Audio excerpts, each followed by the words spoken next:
बेटवा का फरियाद माई से जैसे कि रुआ लोग जानीला हर बार बताइला आजो उहे बताई दुनिया में कहीं भी चल जाइबो माई से बड़ कोनो देवी नहीं खे और बाबू से बड़ कोनो नहीं खे।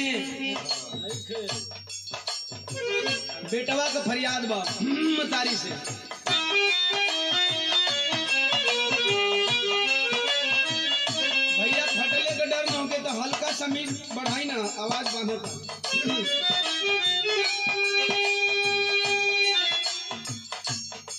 सब रोवावे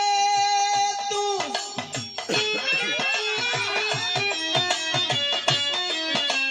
सब रोवावे तू सावल करमाई सब रोवावे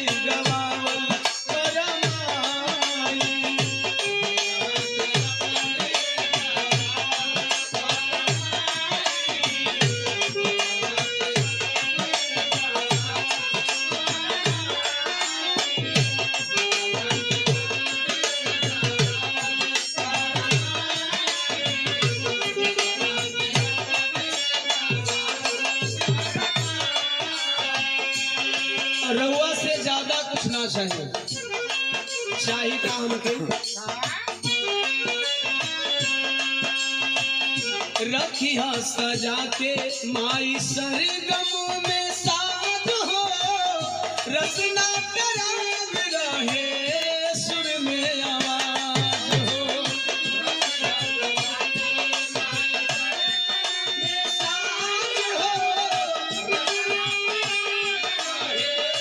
सुर में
बाबू ये वाला फोटो लगाइएगा डिजाइन पे काम होगा एक लाइन में दो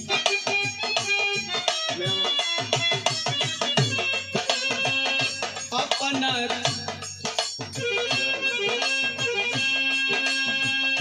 अपना पराया सब लेता परीक्षा आज का बेवा अरे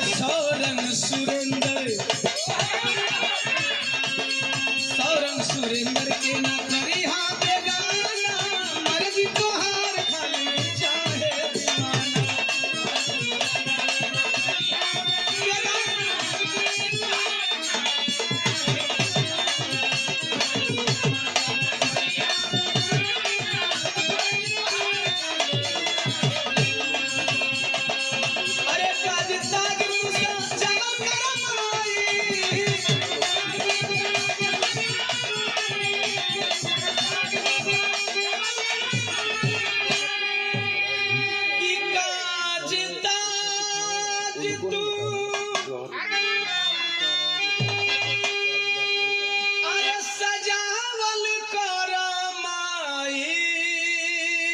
हो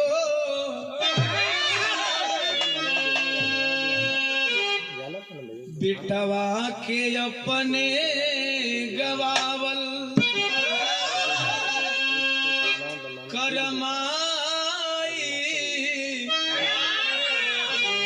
बिटवा के अपने गवावल करमाई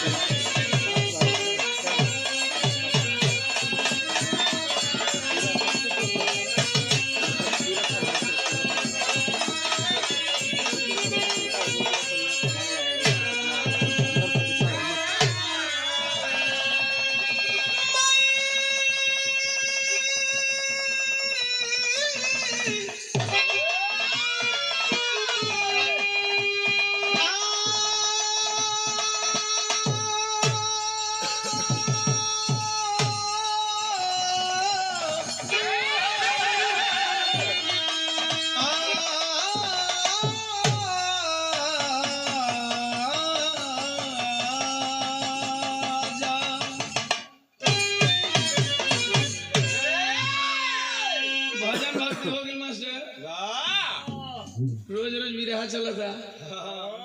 एक आध गो ऐसा गीत बजावा जो से तनी आवाज एकदम टन टन टन टन गरम हो जाए एक रवा सीधे का बात जो तो तनी रगड़ के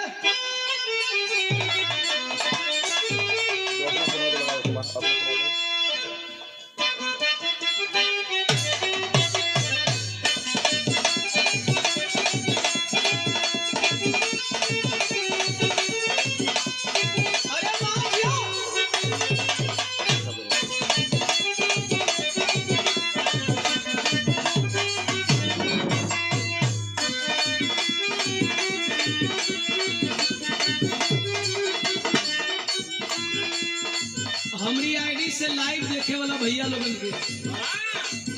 प्रणाम करत ने जे भी लाइव में जुड़े लोग पहले तो जम के अपना भाई खातिर शेयर लगा दी और सूचना देते ने कि रउआ लोगन बिना खूब नहिले तर जइबू होली के सेक्शन में इतना कमेंट करके हमके मजबूर कर देने जा कि आज बिरहा का प्रोग्राम में बा फिर भी रिकॉर्डिंग गावे के पड़े और बिरहा लगातार बढ़ुए वही में मेहनत कई के गाना लिखली बिरहा लिखली और जौन धुन हमारे जीतन भैया बजावा करे आप लोग बड़ी प्यार दुलार देनी बड़ी हिट कैलस। आज मेरा सौभाग्य है दो डायरेक्टर स्टूडियो में है। गुलरी के पुल के डायरेक्टर हमारे छोटे भाई नरेंद्र सिंह जी और बचपन से जिनका प्यार दुलार मिलते आ रहा है हम लोगों के गार्जियन जिनका मैं हमेशा ऋणी हूँ आभारी हूँ एसके सिंह सर मौजूद हैं और पूरी क्रिएटिव टीम धनंजय भैया सम्राटों के सम्राट मुकेश यादव छोटे भाई आकाश यादव पूरी हमारी टीम सौरभ भैया जीतन श्याम भैया उदय भैया और मंगल भैया जमील दादा जख्मी साहब हमारे पुरान मित्र जुगनू भाई उत्तरियावा और शारदा स्टूडियो कैंट वाराणसी। इस स्टूडियो में मैं पहली बार गाया था तब से लेकर के अब तक। धनंजय भैया को थोड़ा दिखाइए मुस्कुरा रहे हैं। रुस्तम है हमारे भैया शिल्पी राज हमसे कहता रे ये लाइन वालों दिल में बसा लेनी और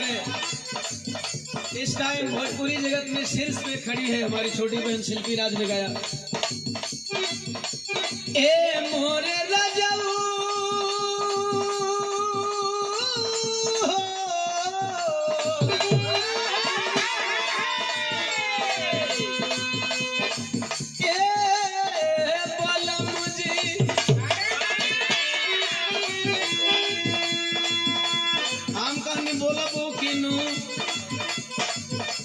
एक्चुअली मेरी बीवी का मेरी वाइफ का नाम है किरण प्यार से कीनू कहते हैं और जब मैं अपने बीवी और बेटे का नाम और माँ बाप का नाम लेकर के ऑडियंस का नाम लेकर के दोनों को प्यार दिला देते हैं। मौगी कहा दिया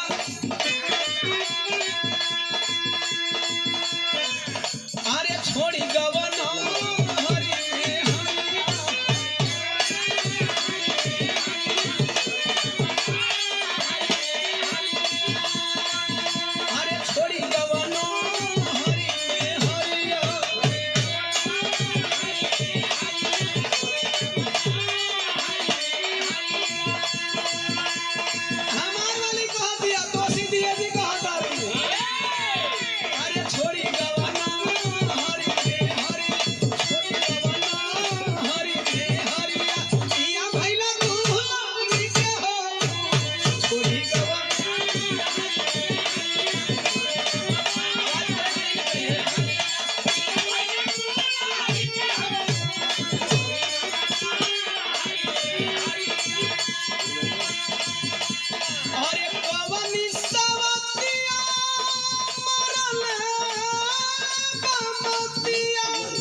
लेकिन हम कहले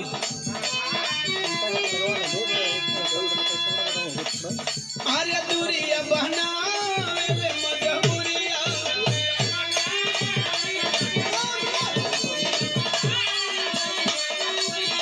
अरे दूरिया बनावे ले मजबूरिया दूरिया बनावे ले मजबूरिया की घरवा छोड़ा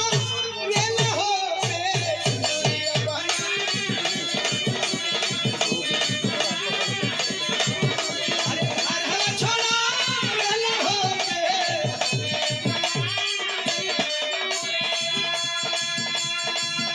करिला उपैया घाटे ना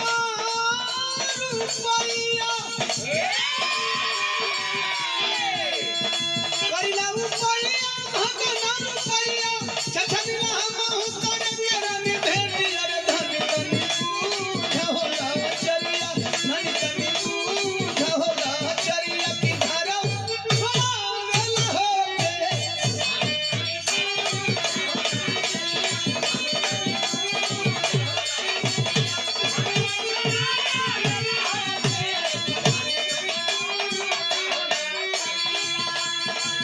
एकरी बात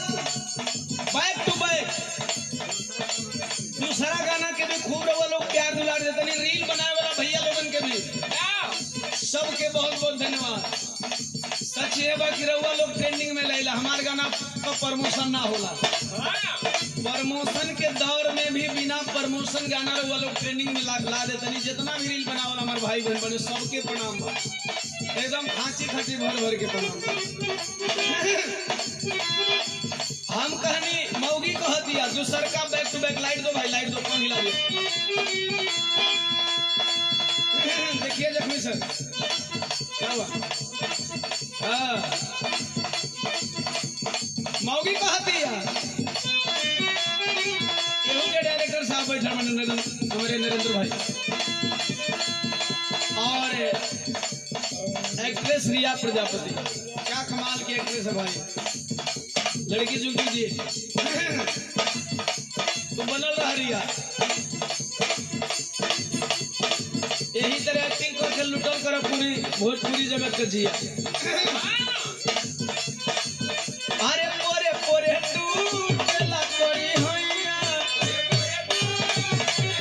1000 रुपया इनाम बा डायरेक्टर नरेंद्र सिंह के द्वारा 1000 रुपया डायरेक्टर नरेंद्र सिंह का इनाम हो गया अरे पोरे पोरे टूटला कोरी होइया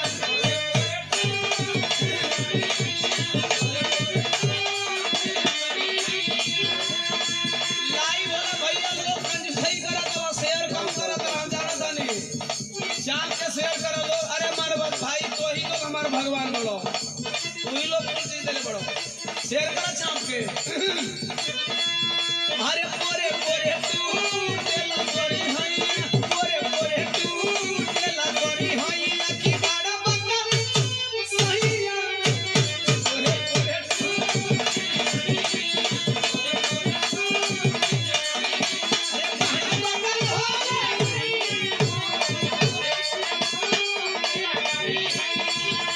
अरे फेरा करवटिया करता निमतिया फेरा करवटिया करता निमतिया सहिया के सुतल न कोई दब भरे अरे हमरा नला केला भैया हमरा नला केला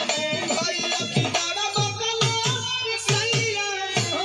हमरा ना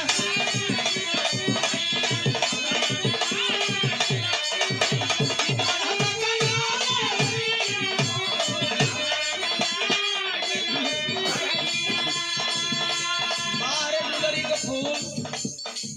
बड़का बड़का स्टारन के परेशान कर दहलस कॉपी करे बदे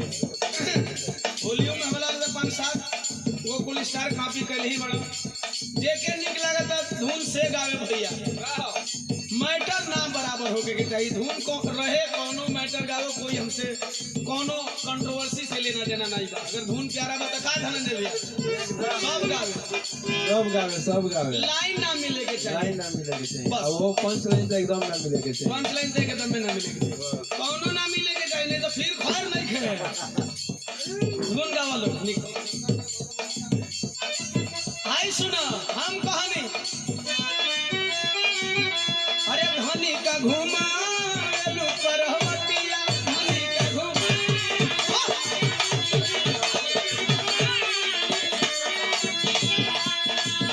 अरे धनी का घुमा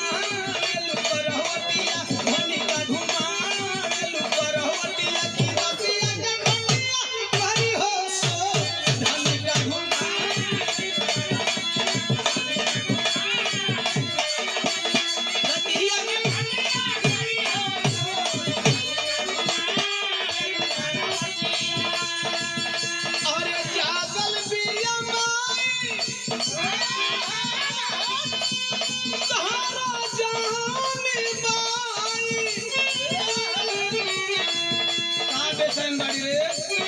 माई जगह तली खून खार कर दिया।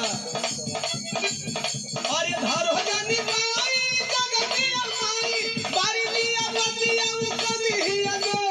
कर बरदास धई के बतिया, कर बरदास धई के बतिया की रतिया के खटिया पानी हो सो, कर बरदास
माटी में मिलल हो जाता, माटी में मिलल हो जाता। अरे चढ़ली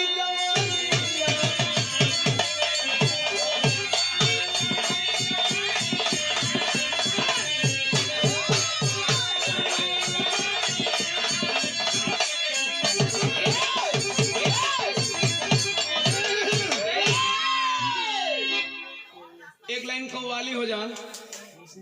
के बाद सीधे हेलो भैया समझे भैया। हाँ हल्का रुको, अरे रुको रुको, मीट थर का थोड़ा बड़ी मीट थोड़ा ओपन वाला तो और अच्छा होला। और ये धार हो जानी माई जगह दिया माई बारी दिया बतिया उकली हिया गो कर बरदास धई के बतिया कर। देखी देखी कव्वाली लेतन देखा देन आओ तो। अरे वाह या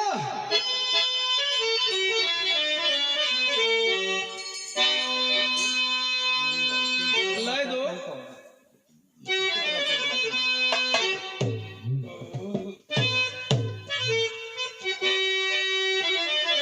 नहीं आता है ना तो बजाया मत तो कह दो नहीं ध्यान है तो हमको बल्कि सुन ले।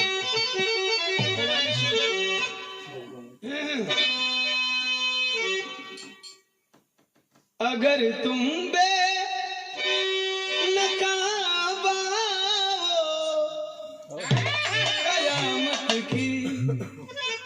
घड़ी होगी, तुम्हें अपनी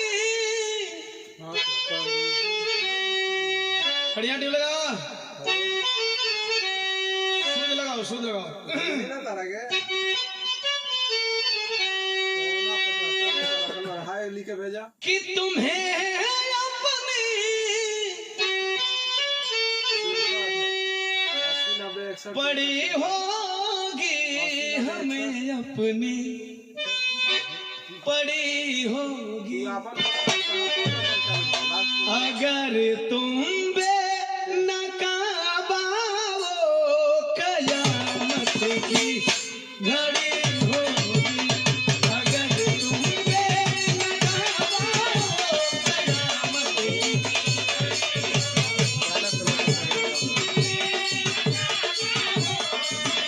मिला दे हो अगर तुम बेनकाबा हो कयामत की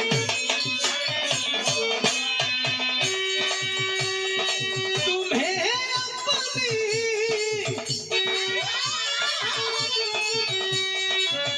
पड़ी होगी हमें अपनी पड़ी होगी अगर तुम बेनकाबा हो कयामत की घड़ी होगी अगर तुम बेनकाबा हो कयामत की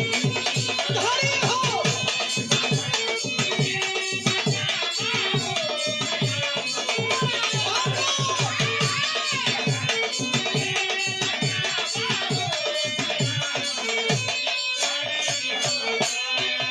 यहाँ में की बता दी सीसीटीवी कैमरा लगा हुआ है धनंजय भैया कह रहे हैं कि अगर तुम बे बे काली ना छू हाँ काली छुए तो मचा मारा अगर तुम बे नकाबा हो अगर तुम बेनकाबा हो कयामत की घड़ी होगी अगर तुम बेनकाबा हो कयामत की घड़ी होगी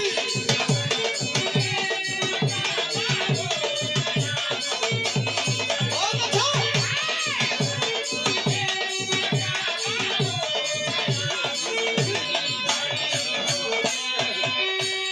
धनंजय भैया को होता रे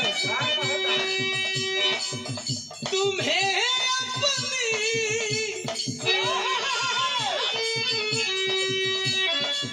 पड़ी होगी हमें अपनी पड़ी होगी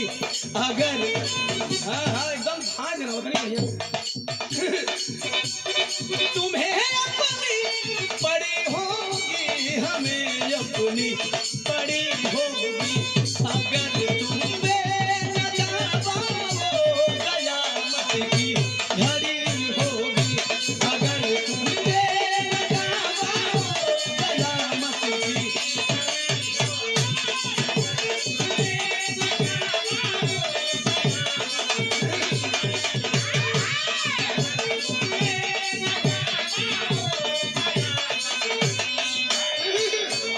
लाइव सुनने वाले दोस्तों के लिए एक लाइन वानगी है बिरहा का एक लाइन खाली वानगी बताओ थे आप लोग समझ सकेला कि बिरहा कैसन हो सकेगा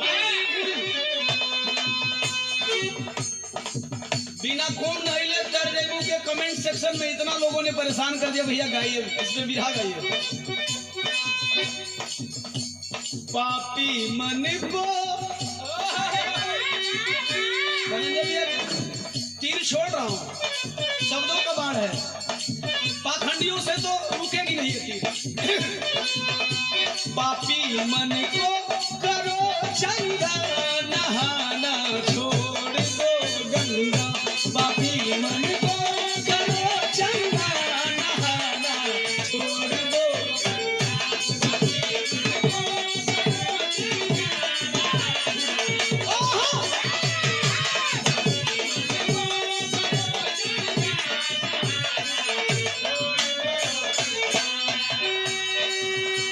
कभी मन को न धोते हो कभी मन को न धोते हो मल के तन नंगा पापी मन को